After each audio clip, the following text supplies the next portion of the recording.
Meus amigos, muito boa tarde, muito boa noite, muito bom dia a todos. Relembro aqueles que estejam nos vendo usando um celular que coloque na horizontal, porque a nossa exposição não vai ser somente verbal, mas vai se juntar às telas que vamos apresentar e irá facilitar a nossa exposição e o entendimento de vocês daquilo que iremos ver. E o que nós viremos ver? O título do nosso trabalho é a nossa atitude perante as provas. E nós vamos fazer em forma de perguntas e respostas, como vocês estão vendo. De onde nós tiramos a ideia do tema e de perguntas e respostas? Nós tiramos a ideia de um livro do nosso amigo Emmanuel, chamado Leis de Amor. É um livrinho desse tamanho, pequenininho, tem pouco mais de 20 a 30 páginas, um livro que nós denominamos de bolso ou de cabeceira, e ele é todo feito em forma de perguntas e respostas.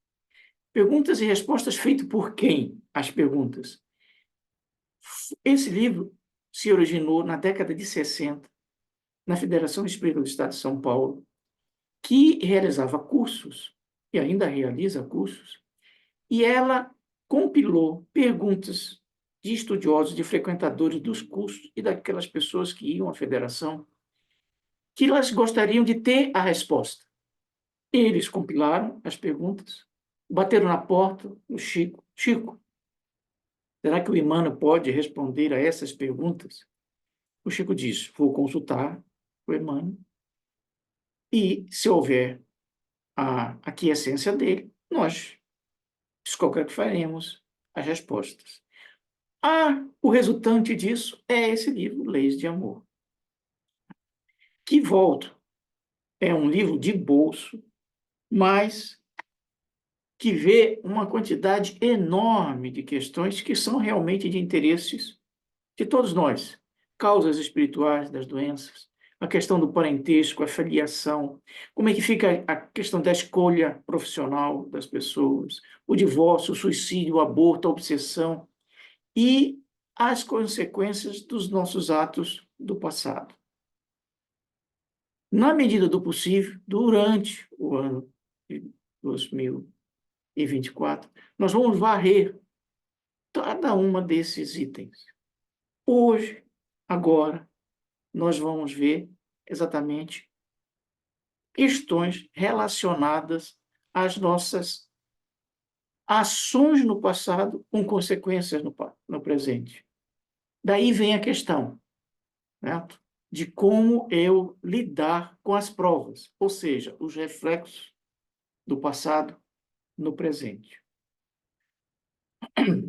São duas questões nas quais nós iremos colocar as perguntas, iremos mostrar a resposta explícita do Emmanuel, e vocês vão ver, não apenas por essas perguntas, mas por outras que a gente pudesse apresentar, que a resposta é telegráfica, é uma frase.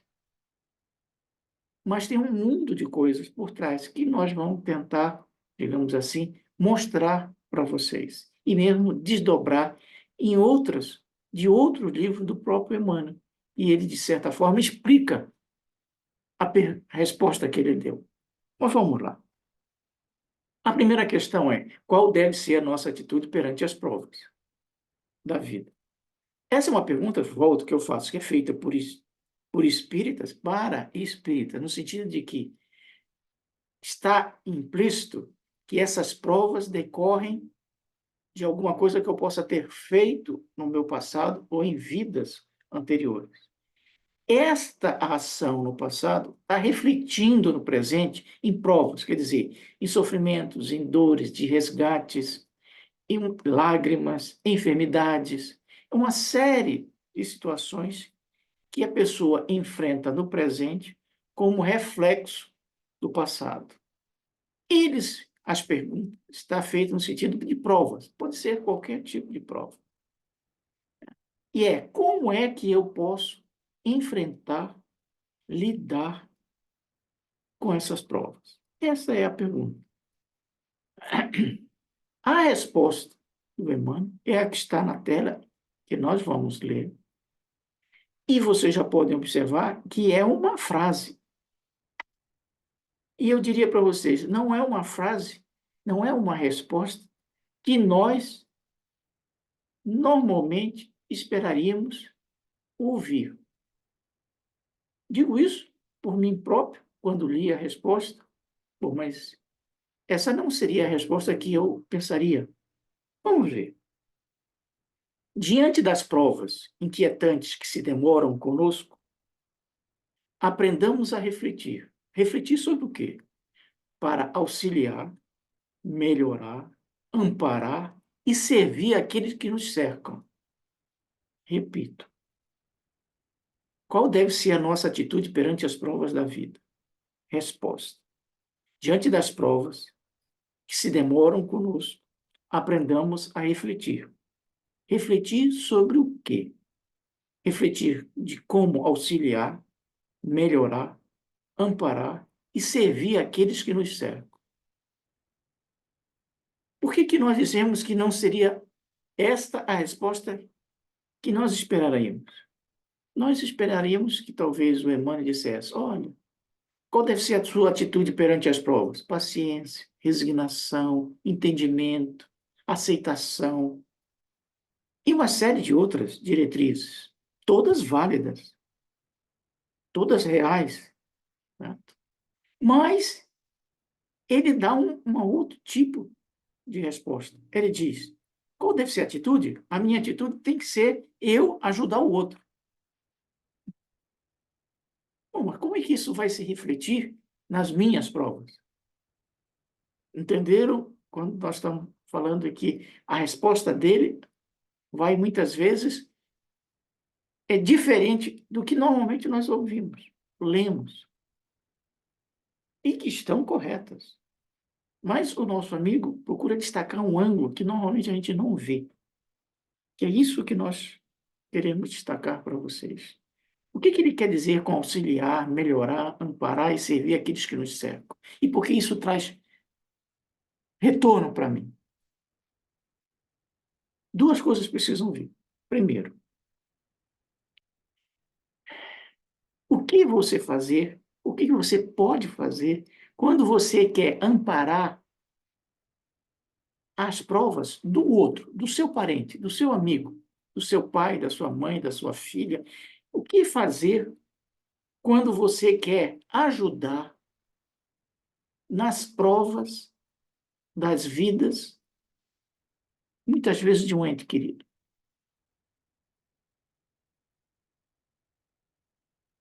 Essencialmente, é a mesma pergunta, só que agora nós estamos direcionando não para mim, mas para o outro, para aquele que está ao nosso redor. Está atualmente em cartaz o filme Os Mensageiros, né? Ou O Nosso Lar 2. Hoje em dia, os filmes têm que ter sequência, né? 1, 2.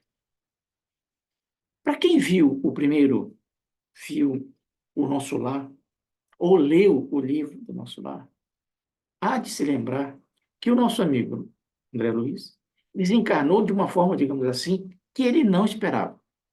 Não esperava porque não foi por idade, certo? Não era quando ele tinha 80, 90, 100 anos de idade.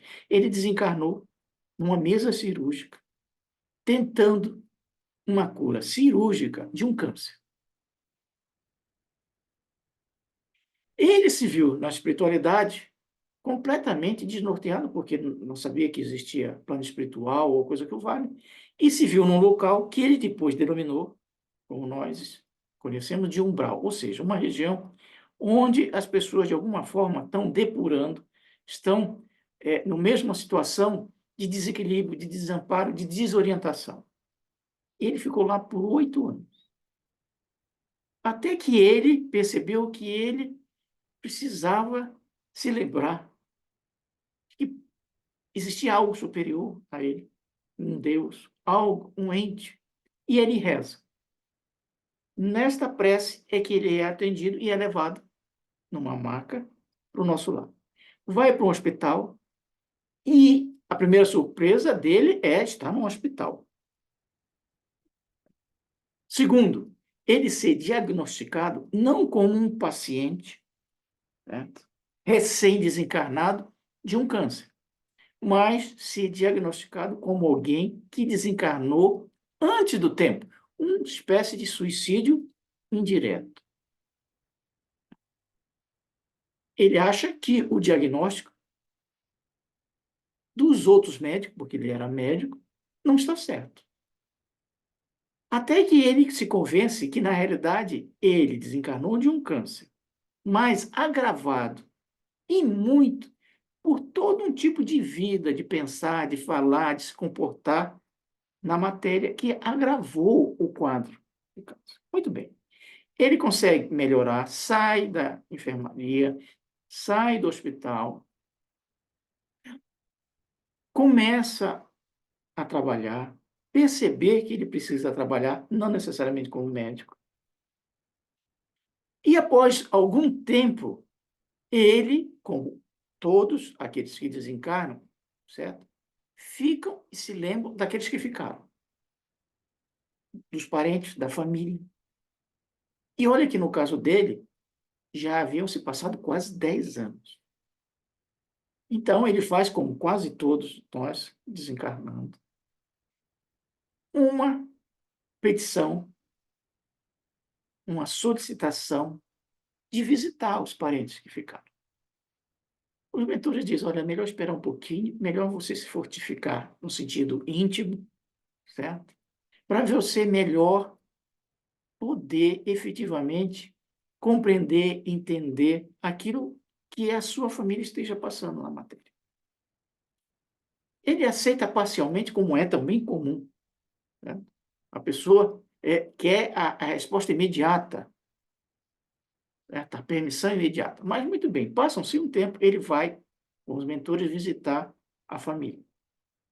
E ele observa que a família continua lá, os filhos cresceram, certo? E a sua esposa está casada. Foi um choque.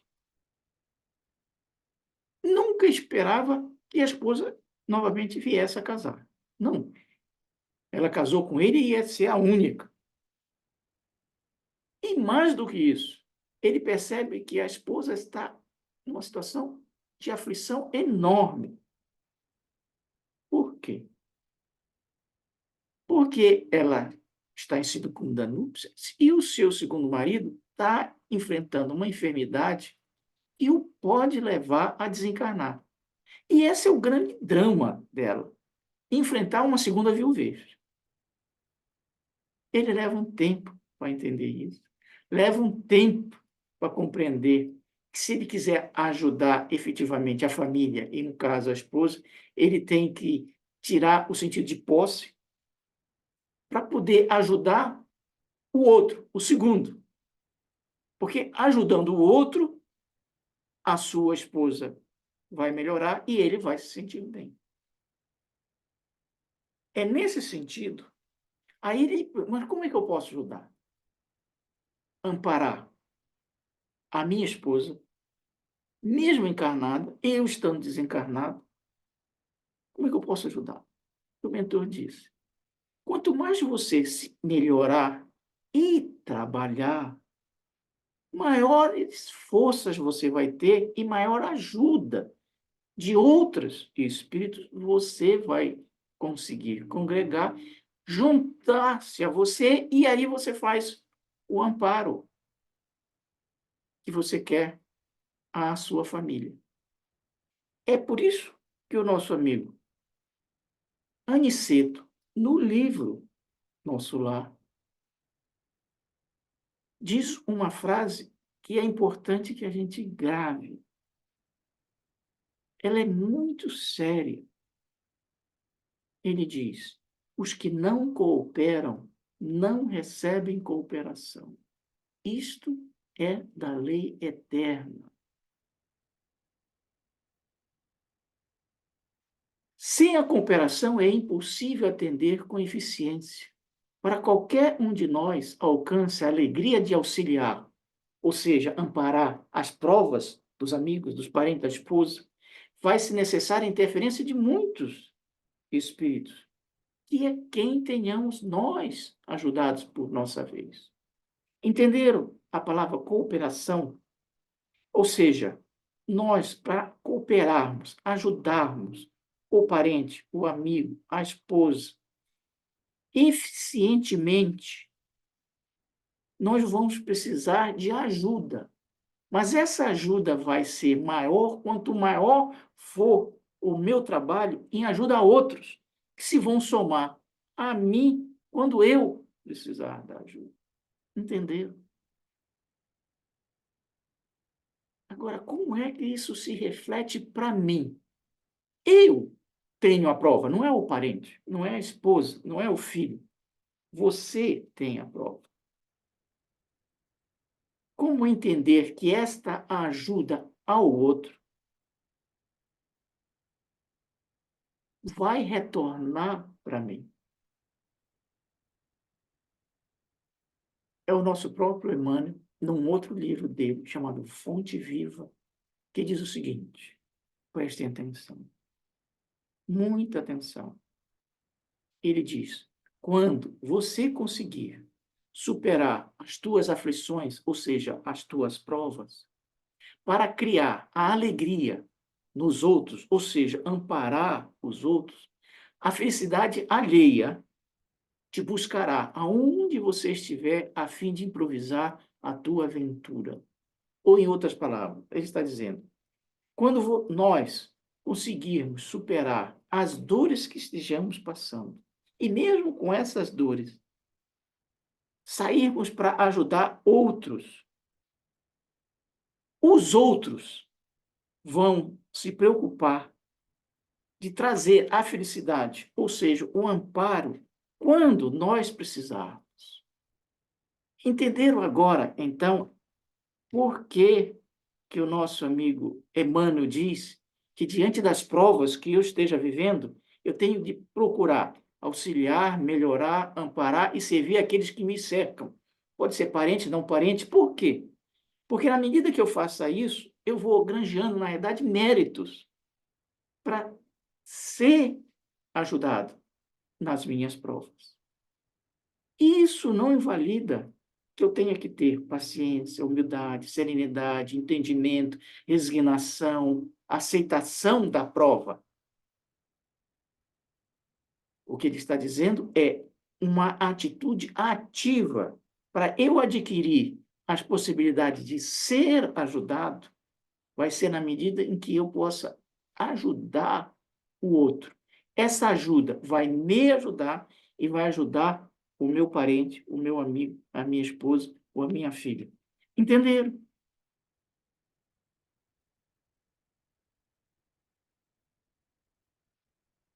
Segunda questão, ligada à primeira. Bastará sofrer para que resgatemos os compromissos adquiridos em existências passadas? Ou seja, basta que eu chore, que eu sofra, certo? Que eu padeça sofrimentos para que eu resgate os compromissos de existências passadas. É importantíssimo entender essa questão. O que tem por trás da pergunta? Na verdade, por trás da pergunta tem a ideia de que os nossos resgates, as nossas dores, as nossas aflições é uma punição de Deus, no plano espiritual, ou do que seja. A pessoa está no resgate, na dor, com punição por alguma coisa que ela fez. Não é isso. A situação presente de prova nossa, minha, sua, de qualquer um, é um reflexo daquilo que eu fiz, mas é um processo de renovação. Então, o que o nosso amigo Emmanuel nos diz é: não é a quantidade de lágrimas que a gente verta que significa resgate. O nosso resgate tem que significar uma melhoria íntima. Como? Se temos o coração aberto em feridas profundas, isto não basta. É preciso transformar as próprias dores em esperanças e ensinamentos para nós. É uma questão, uma construção íntima. Então, nós vamos ter muitas situações em que possamos ser muitos provados, muitos sofrimentos, mas não necessariamente aprovados, no sentido de interiormente aproveitarmos os resgates, que são reflexos, numa forma de eu melhorar interiormente. Inúmeros casos nós já vimos nas mesas mediúnicas, certo? As pessoas desencarnam cancerosas, leprosas e continuam na espiritualidade se sentindo deficientes. Por quê? Passaram pelos resgates, pelas provas, mas passaram de forma desesperada e resignada, não aproveitaram a situação como um elemento de melhoria íntima. Essa é que é a questão. E, em função disso, a enfermidade vai para o túmulo, mas a cabeça nossa não. Ou seja, o espírito. Esta cabeça é que é o centro da questão. Como é que ela está perante as provas? Por isso que vem, como é que eu tenho que lidar com a prova? O primeiro é você ajudar o outro para ser ajudado. O segundo é, como é que você está entendendo esta prova? Como uma punição? Como um mar de lágrimas? O nosso amigo Emmanuel, os mentores, dizem, é mais do que isso, cara. Vou dar dois exemplos de duas situações de pessoas públicas de enfrentar a situação de uma forma distinta. Dois pianistas, conhecidíssimos, né? João Carlos Martins e Nelson Freire, todos de forma internacional. Um deles já desencarnado, o segundo, Nelson Freire. Os dois tiveram, na sua existência, problemas que os levou a parar de exercer a atividade de subsistência deles. O João Carlos Martins teve vários acidentes na sua existência, ainda jovem, e comprometeram uma mão. Ele conseguiu superar. Aí teve outro acidente, comprometeu a outra mão. Aí ele disse: estou ferrado. Como é que um pianista sem mãos vai sobreviver? E ele já estava com mais de 60 anos de idade. Durante décadas, ele tinha superado, certo? Em vez de tocar com a mão esquerda, tocava com a mão direita. Mas aí a mão direita ficou ruim. Aí ele pensou: e agora? Aí ele teve um sonho, né, que são os desdobramentos nossos, com um colega dele, um maestro, Eliasar de Carvalho, muito conhecido aqui em São Paulo, um dos idealizadores do Festival de Inverno de Campo de Jordão, maestro da orquestra do Estado de São Paulo, um dos fundadores.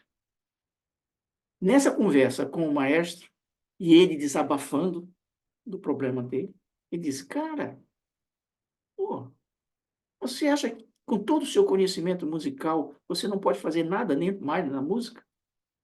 Ele não falou mais nada, só falou isso. Aí caiu a ficha do nosso amigo João Carlos Martins, que está vivo. Ele disse: pô, eu não posso ser pianista, vou ser maestro. Vou reger a orquestra. Em vez de tocar, vou reger o que ele está fazendo. Então, é uma prova, várias provas. Perdeu uma mão, perdeu a outra. E encontrou uma solução. É o enfrentar. Na verdade, o trabalho dele de levar a música, a alegria, a beleza, ele adquiriu méritos. É o ajudar. Esse mérito veio como? Veio através do espírito do Eleazar, que nessa época estava desencarnado. Entendeu? Quer dizer, o trabalho dele, da persistência, para levar a beleza, a alegria, o canto, certo? A música para a sociedade, ele adquiriu méritos para ser ajudado. O nosso amigo Nelson Freire, ele passou a vida inteira sem nenhum problema para tocar maravilhosamente. Com 70 e poucos anos, ele morava na França e tinha casa no Rio de Janeiro. Pouco antes da, da Covid, 2019, ele passeando, andando na calçada da praia de Ipanema, no Rio, escorrega e cai e bate o ombro. Consequência, tinha que operar. Operando, ele falou, como é que eu vou? Eu não vou ter mais o ombro para fazer. Se desesperou. Mas ele tem que fazer a operação. Fez. E, efetivamente, complicou a vida dele. 2019. Passou 2 anos. No meio da pandemia, ele andando na casa dele, que ele tinha uma casa lá, ele escorrega e se acidenta a outra mão. Tem que operar. Aí ele entra em desespero, desamparo, depressão. Como é agora? E pouco depois ele vem a desencarnar, numa queda. São duas situações onde poderia ser um de nós, outro tipo de perdas, de dores. Um continuou o trabalho, que é a orientação do nosso amigo Emmanuel. O outro entrou num desespero e vinha desencarnar. Poderia ser qualquer um de nós.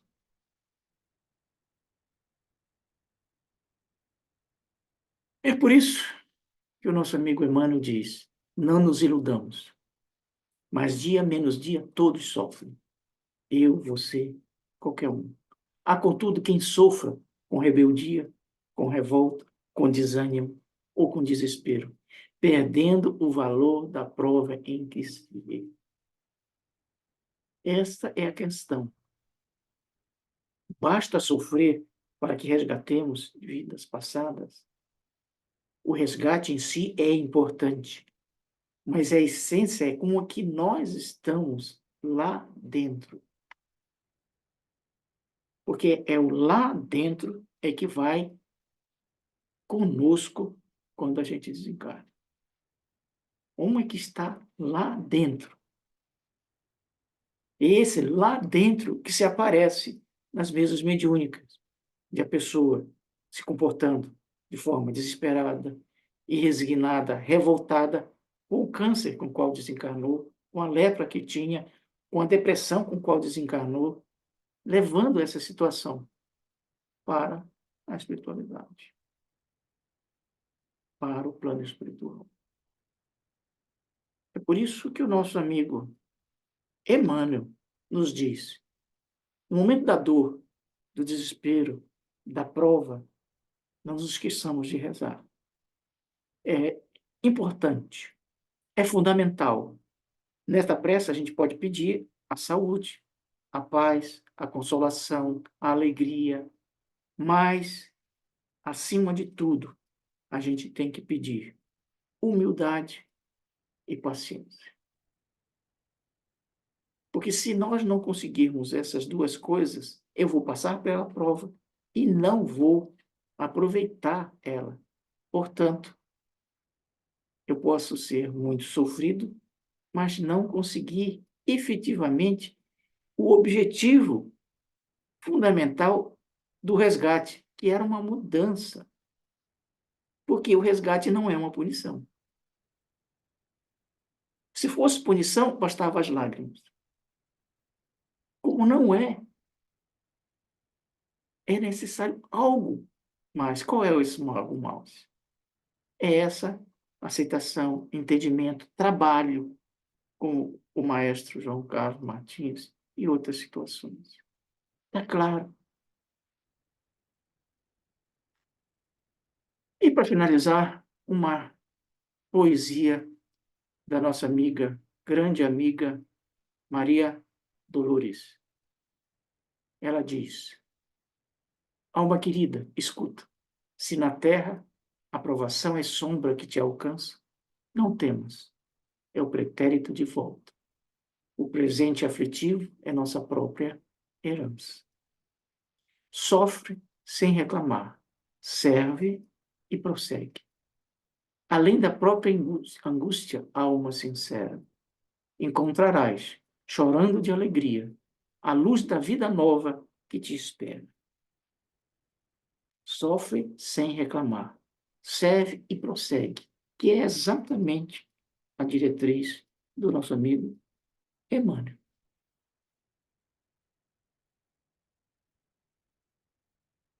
E para finalizar, nós vamos sugerir para vocês um livro do nosso amigo Vitor Hugo, chamado Calvário de Libertação. Nem todo calvário é de libertação. A gente pode estar passando por um calvário, mas não aproveitando, como o Emmanuel falou. O livro mostra um calvário de uma família em particular, de uma senhora, que transformou o calvário numa libertação. É por isso que ele diz que o livro foi feito, se dirige aos que choram e amam, aos que sofrem e trabalham por um mundo melhor, convertendo as suas aflições em esperanças para aqueles que estão ao seu redor, que é exatamente a diretriz do Emmanuel e da Maria Dolores. Aconselho que leiam Calvário de Libertação, do nosso amigo Vitor Hugo, psicografia do Divaldo.